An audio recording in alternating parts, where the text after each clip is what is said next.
मैया मूर्छित होने लगी, बेहोश होने लगी।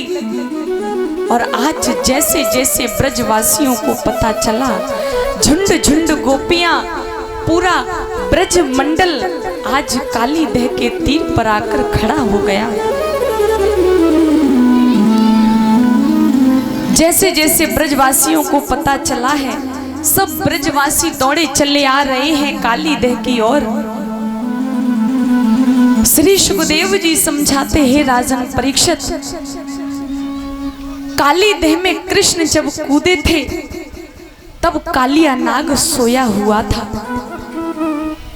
और जैसे ही कृष्ण कूदे तो कालिया नाग की नींद खुली और गुस्से में फुसकार भरने लगा और अपने सैनिकों से जाकर के कहा कि एक बार जाकर देखो कि ये जल कौन हिला रहा है। सैनिकों ने आकर के देखा, सूचना दी, महाराज कोई श्याम रंग का बालक जल में किलोर कर रहा है, वो बालक जल में खेल रहा है। बालक आया तो अभी तक मरा क्यों नहीं? तो कालिया नाग ने कहा कि चलो मैं ही चलकर देखता हूँ। और आज कालिया नाग अपनी सैनिकों के साथ में आया है। तो महाराज जैसे ही कालिया नाग ने आज कृष्ण को देखा है, श्याम रंग का हुआ बालक अतिशी के फूल की तरह, मयूर के कंठ की तरह नीला, वो बालक जल में किलोर कर रहा है, वो बालक जल में खेल रहा है।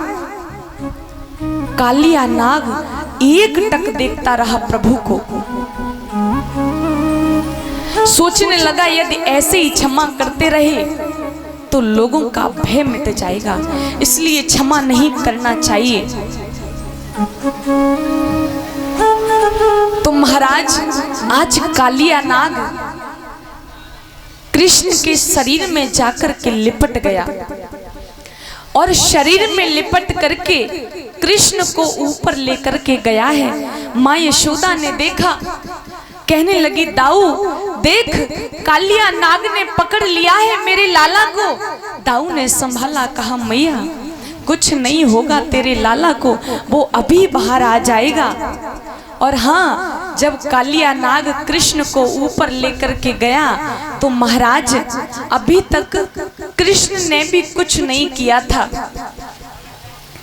भगवान ने देख लिया कि अब बाकी ऑडियंस आ गई है, अब खेल शुरू करना चाहिए। देखिए महाराज, मदारी जो होता है ना, वो डायरेक्ट खेल शुरू नहीं करता, पहले आकर अपनी डुगडुगी बजाता है और जब भीड़ इकट्ठी हो जाती है ना तब जाके अपना खेल शुरू करता है। तो अब तक का जो काम था कन्हैया का, वो डुगडुगी बजाने का था। और जैसे ही भीड़ आई तो कन्हैया ने सोचा कि अब खेल शुरू करना चाहिए। तो महाराज काली ने पकड़ा काले को। देखिए, कालिया नाग भी काला है और कृष्ण भी काले हैं। तो भगवान ने अपना खेल शुरू किया। प्रभु अपना शरीर फुलाने लगे, इतना फुला लिया, इतना फुला लिया, कालिया नाग के शरीर में पीड़ा होने लगी। कालिया नाग का शरीर ढीला पड़ गया।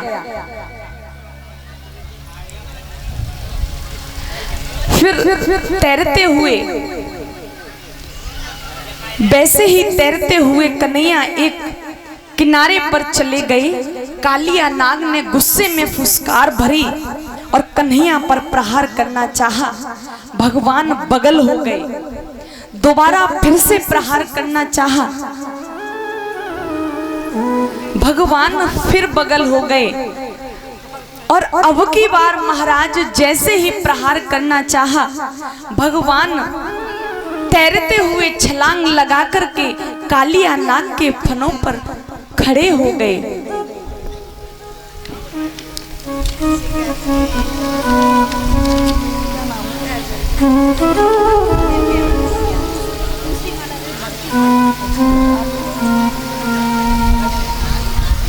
और इसी बीच में नीतू दीदी जी का सुपुत्र दिव्यांश ये हम लोगों को माला पहना करके सम्मानित कर रहा है। सरस्वती मैया से प्रार्थना करूंगी कि इसे सद्बुद्धि और ज्ञान प्रदान करे।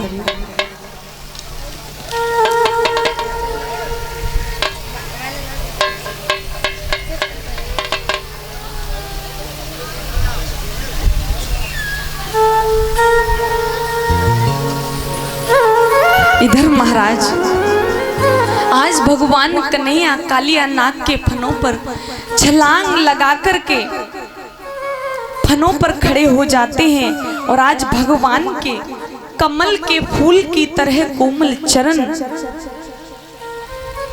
कालिया नाग के फनों पर भगवान प्रहार करते हुए नृत्य करने लगे। आकाश में देवताओं की भीड़ लग गई।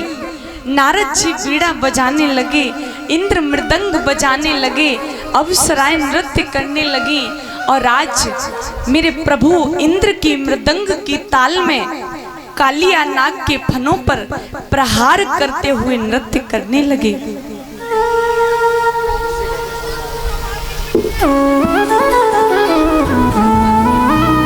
और आज प्रभु के कोमल चरण आज हमारे कन्हैया कालिया नाग के फनों पर नृत्य कर रहे हैं। आइए हम सब मिलकर के नृत्य करेंगे अपने श्री ठाकुर जी के साथ में।